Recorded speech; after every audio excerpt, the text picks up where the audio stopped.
Hola, ¿qué tal? ¿Cómo están? Bueno, pues hoy en la Mañanera del Pueblo se habló acerca de la reforma general a la ley del Instituto Nacional del Fondo para la Vivienda para los Trabajadores, el Infonavit, una ley que hace unos días se aprobó en fast track en el Senado y que, bueno, pues desató las críticas de la oposición. El gobierno argumentó que esta ley se hizo para cumplir con la promesa de campaña de construir vivienda de interés social en toda la República Mexicana y también para cambiar su estructura porque no es funcionable. Las reformas ciertamente fortalecen el acceso de los y las trabajadoras a créditos para la compra, construcción, ampliación y mejora de vivienda. Destaco varias medidas importantes, como la posibilidad de acceder a arrendamientos sociales y la creación de una empresa filial del Infonavit que facilitará la construcción de estas viviendas de alquiler. Es algo nunca explorado, nunca hecho hasta ahora que gobierna este país, un movimiento que está construyendo un Estado social de bienestar. Uno de los avances más importantes es también, y hay que decirlo, claro, es el fortalecimiento de la transparencia y rendición de cuentas del Infonavit. Se crean comités de supervisión, como el Comité de Auditoría y el Comité de Transparencia, para asegurar que los recursos sean utilizados de manera responsable. Bueno, y uno de los temas que Octavio Romero, director general del Infonavit, dijo que iba a cambiar con la reforma al Infonavit es que, bueno, hacía mucho tiempo que ya el Infonavit había dejado de construir vivienda para los trabajadores con pocos recursos y además de ello los créditos se convirtieron en impagables. En los últimos 10 años no se ha construido vivienda para los trabajadores de menores ingresos, por lo que actualmente existen 7.3 millones de derechohabientes que pueden acceder a un crédito, pero que en el mercado no encuentran vivienda acorde a sus capacidades económicas. Es de destacar que en el gobierno del presidente Andrés Manuel López Obrador se instrumentaron medidas en beneficio de la derechohabiencia del Infonavit, sobre todo las que derivaron en el cambio de modelo de créditos impagables y en el establecimiento de políticas que prohibían desalojo de familias que caían en falta de pagos. Bueno, y aquí tenemos justamente a uno de los víctimas de estos fraudes en el Infonavit. Vamos a hablar con él. ¿Cuál es su nombre? Francisco Galán, servidor y amigo. Platícanos, Francisco, ¿cómo fue que fuiste víctima de los fraudes del Infonavit? Pues yo por cuestiones de mi trabajo viajaba mucho a provincia y había veces que no tenía tiempo de venir a México y pagar la mensualidad. Entonces me atrasé, me llamaron, asistí y me obligaron a pagar el 100% de la deuda que yo tenía y me volvieron a abrir otro crédito que le llamaban innovación de crédito. Caray. Pero al no tener yo tiempo de venir a reclamar a nadie, pues volví a empezar a pagar un crédito que yo ya había pagado. Entonces, ¿cómo se puede uno explicar que yo pagando el 100% de lo que debía, me abren otro crédito? Y tuve que pagar durante muchos años, hasta que un día, por cuestiones de mi trabajo, tuve una plática con una alta funcionaria de Infonavit de aquel tiempo, y le platiqué mi caso y me dice, no, eso es un fraude, ve y peléate. Y bueno, pues no pude hacerlo hasta que regresé a vivir aquí a México, entonces inicié las actividades, pero pues fue muy triste porque durante varios años le pagué a una abogada para que viera mi caso. Tuvimos que ir a levantar el acta, tribunales, etcétera. Y me di cuenta de otras cosas terribles que en aquel tiempo, y no sé si hasta ahora, quien más demandas tenía era el Infonavit. Y entonces, por ahí alguien me dijo alguna vez que Infonavit destinaba mucho dinero tanto a los abogados como a los jueces para que pues, no pudieran proceder finalmente contra el Infonavit, y fue mi caso. Mi caso lo perdió mi abogada porque no contestó algún oficio y pues perdí. Entonces, supuestamente, eso nunca lo pude comprobar porque además sería muy difícil, que Infonavit destinaba cantidades muy fuertes pues para sobornar tanto abogados como jueces, pues para que no prosperaran las demandas. Para que se perdieran los casos. Y bueno, de esto que yo le comento, pues yo tengo todo el testimonio, todavía guardo los papeles de la famosa novación y creo que hasta de los juicios. Pero pues muy triste cuando uno no puede defenderse, porque pues yo soy profesionista, pero que no soy abogado. Entonces muchas veces, aunque sea uno profesionista, no se sabe uno defender, y menos de instituciones tan poderosas como el Infonavit, que bueno, pues en el Infonavit se manejan cantidades industriales de dinero y una corrupción brutal. Sé de eso y muchas otras cosas más. Y esto nada más, ya para terminar, ¿en qué años más o menos fue? Tengo muy mala memoria. Quizás hace 15 años. Unos 15 años. Algo así, 15, 20 años. Imagínense toda la corrupción acumulada durante tantos años. Sí. Es terrible y muy triste, porque ya si se sacan cifras y se conoce más a fondo de cuánto cuesta en realidad una vivienda, cuánto se va en intereses. Ajá. Bueno, ese es otro tema, ¿no? Uh-huh. Es como cualquier banco. Uh-huh. Los créditos inmobiliarios están diseñados para no pagarse en 30 años o más. Entonces, las cláusulas que ponía el Infonavit, pues después de 20, 25, 30 años, pues ya te perdono la deuda, pero impagables, ¿no? Impagables. Entonces, un obrero que gana el mínimo, ¿cómo le va a hacer? O 2 veces el mínimo, o 3 veces el mínimo, ¿cómo le va a hacer?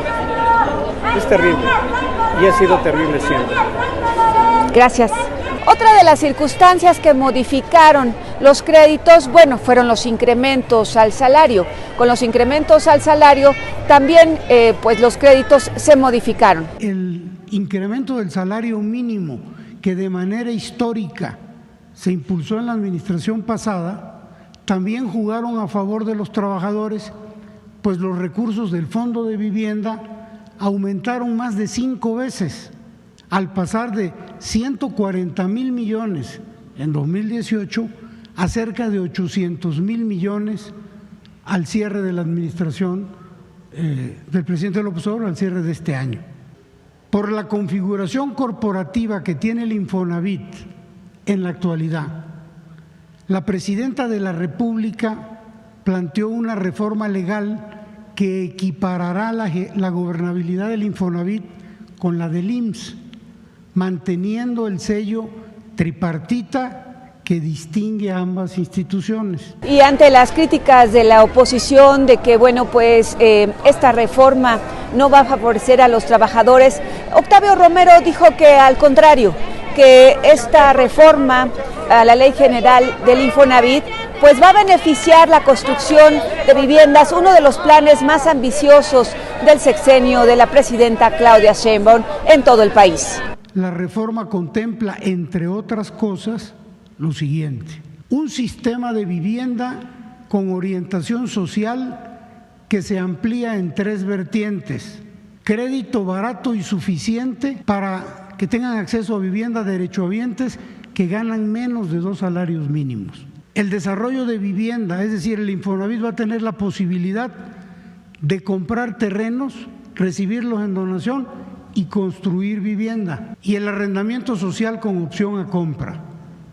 Los trabajadores van a poder rentar sin exceder el pago del 30% de su salario para que tengan acceso a una vivienda adecuada. La constructora del Infonavit realizará proyectos de desarrollo inmobiliario para los trabajadores que menos ganan y que históricamente no han tenido acceso a una vivienda barata y suficiente. Actualmente existen 7.3 millones de derechohabientes con ingresos de menos de 2 salarios mínimos que ya tienen derecho a un crédito para adquirir una vivienda de interés social, solo que estas no existen en el mercado. Estas viviendas se van a construir pues con todos los servicios posibles y también cerca de los centros de trabajo, ya sea dentro de las mismas ciudades o por muy lejanas sería en la periferia, pero ya nunca más en esas llamadas ciudades dormitorio, pues que quedaban a 2 o 3 horas del lugar de trabajo. La empresa constructora de vivienda se hace indispensable por lo siguiente. Durante los últimos 10 años se ha reducido notablemente la construcción de vivienda en general, particularmente la de interés social con un valor promedio de 550,000 pesos. ¿Cuáles son los principales beneficios de esta constructora? Que se va a reducir el tiempo y el costo de producción de vivienda mediante la compra consolidada de los principales materiales de construcción. Se le va a dar prioridad a la mano de obra en los estados para la construcción de viviendas a través de la subcontratación de empresas locales con gente de las entidades, de los gobiernos, de los estados, coadyuvando al crecimiento regional y por ende a la economía nacional. Y las viviendas, y esto es muy importante porque fue una de las instrucciones muy precisas que dio la presidenta, van a estar ubicadas en los centros de desarrollo urbano y contarán con todos los servicios, agua, electricidad, transporte, luz, educación, con todo. No van a ser viviendas a 20 kilómetros de los centros de trabajo y lejanos a los servicios. Van a estar dentro de los centros urbanos o en las periferias de las ciudades. En la mañanera del pueblo se explicó cómo va a quedar la estructura, cómo está actualmente y cómo va a quedar con la reforma a la Ley General del Infonavit y bueno, pues cómo también se eliminan puestos directivos. Esto es lo que hoy hace diferencia entre el Instituto Mexicano del Seguro Social y el Infonavit en cuanto a sus órganos de gobierno. El Instituto Mexicano del Seguro Social tiene una asamblea general que la preside el director general. Esta asamblea está conformada por 10 integrantes del gobierno, 10 del sector de los trabajadores y 10 del sector empresarial. Es tripartita. Un consejo técnico, 12 miembros, 4 del sector de los trabajadores, 4 del sector gobierno, 4 del sector empresarial. Y aquí el director general es miembro del Consejo Técnico, lo preside, y de la Asamblea General. ¿Qué ocurre en el Infonavit? Hay una Asamblea General con 45 miembros, 15 y 15, tripartita. Hay un Consejo de Administración que se equipara con el Consejo Técnico con 15 miembros, 5, 5 y 5. Pero el director general no es miembro ni del Consejo de Administración ni de la Asamblea General. Y adicionalmente en el Infonavit hay 3 directores generales o 3 direcciones generales.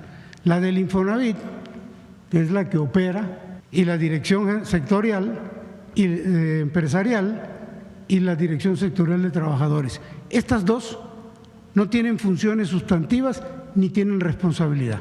¿Qué es lo que se está planteando en la reforma?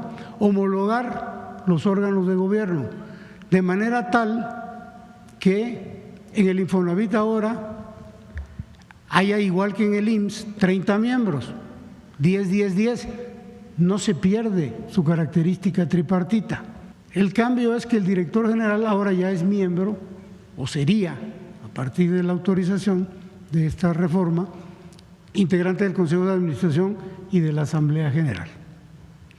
Y la desaparición de la Dirección General Sectorial de Trabajadores y de la Dirección General Sectorial de los Empresarios. De esta manera quedarían homologadas los órganos de ambas instituciones sociales. Y es que se dio a conocer pues cómo los sueldos de muchos de los directivos exceden pues el sueldo que gana la presidenta de la República, y no solo eso, se les paga alrededor de 60,000 a 90,000 pesos por asistir a una asamblea.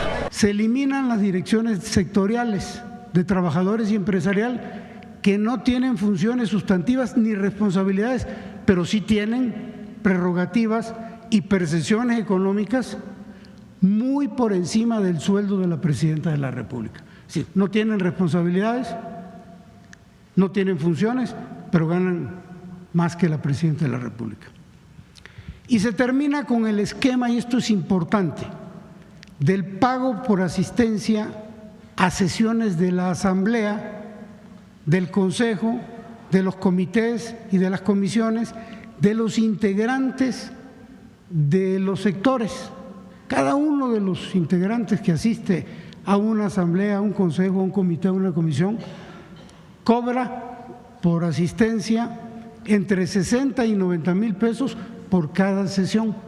En lo que se refiere a la fiscalización de los recursos, Octavio Romero dijo que pues no existe un control y que al contrario, pues se han opuesto todo el tiempo a la fiscalización y a las auditorías. No existen. Esta reforma a la ley va a permitir un mayor control y vigilancia de los recursos provenientes del ahorro de los trabajadores. Al existir 3 direcciones en el instituto, en el Infonavit, se diluye la línea de responsabilidad y los órganos de control al interior del Infonavit resultan ineficaces.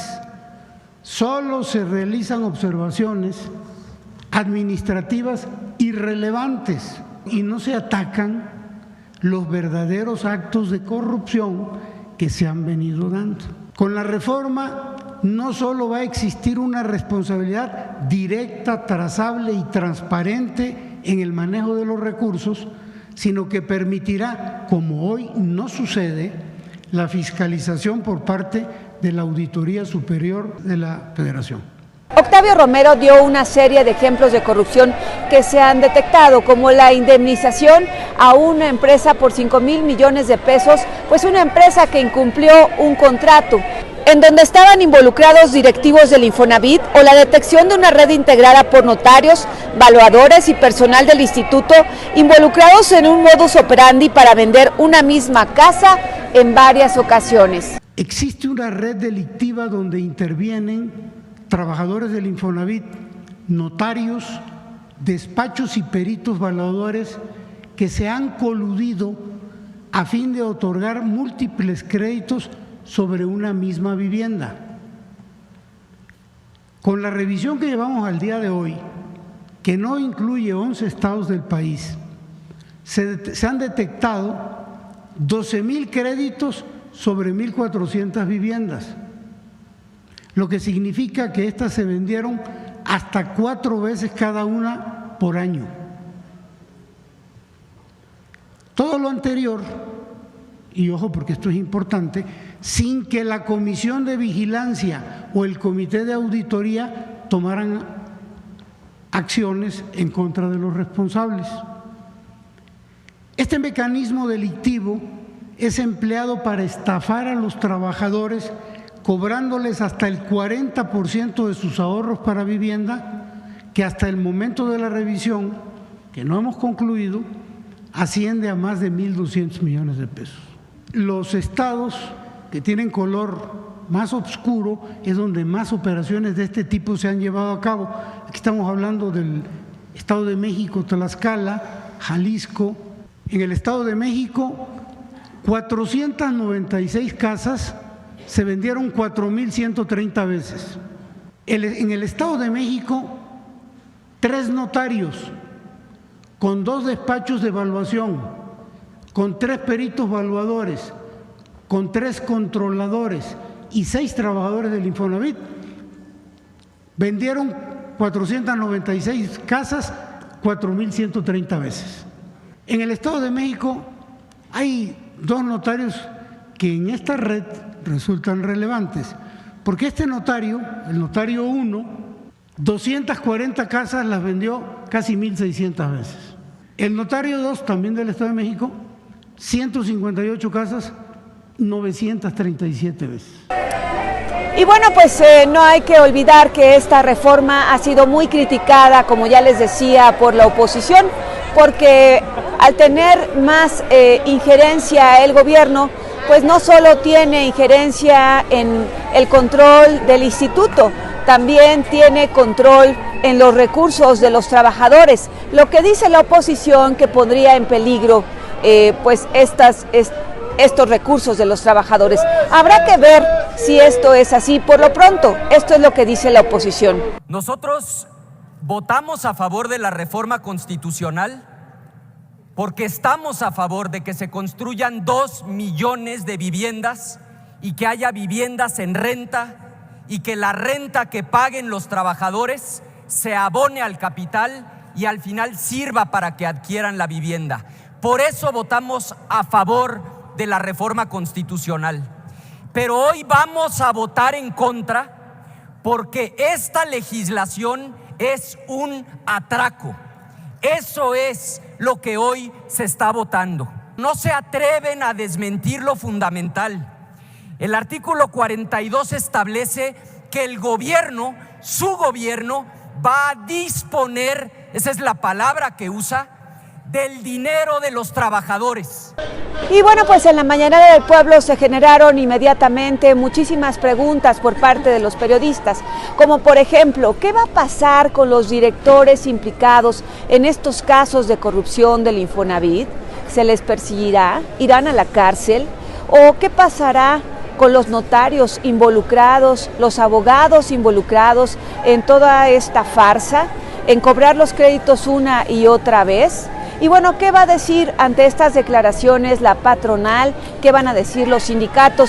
Todas estas preguntas pues estaban manejando ahí. Sin embargo, no hubo sesión de preguntas y respuestas y la presidenta dijo lo siguiente. Lo que estamos planteando con la reforma es un cambio en la estructura del Infonavit. Que sea transparente, que los trabajadores tengan la certeza de que están bien cuidados sus ahorros, que haya absoluta transparencia en la asignación de viviendas, en la asignación de créditos y que tenga una estructura pues que permita un control y una auditoría. Entonces, contrario a lo que está diciendo la oposición o algunas personas que ni siquiera son los trabajadores o las y los trabajadores, contrario a ello, lo que queremos con esta reforma es que haya transparencia y controles y que no se den estos actos de corrupción que ni siquiera después pueden ser sancionados porque resulta que el Infonavit tiene una estructura donde ni siquiera dejan entrar a auditar. Entonces, eso es lo que está en el fondo de el cambio a la ley del Infonavit, que puede tener mejoras, no decimos que no, pero el fondo de la ley es una estructura que permita transparencia, que permita dirección, que permita control claro sobre los ahorros, para que los trabajadores puedan tener la certeza de que no se están mal utilizando sus fondos.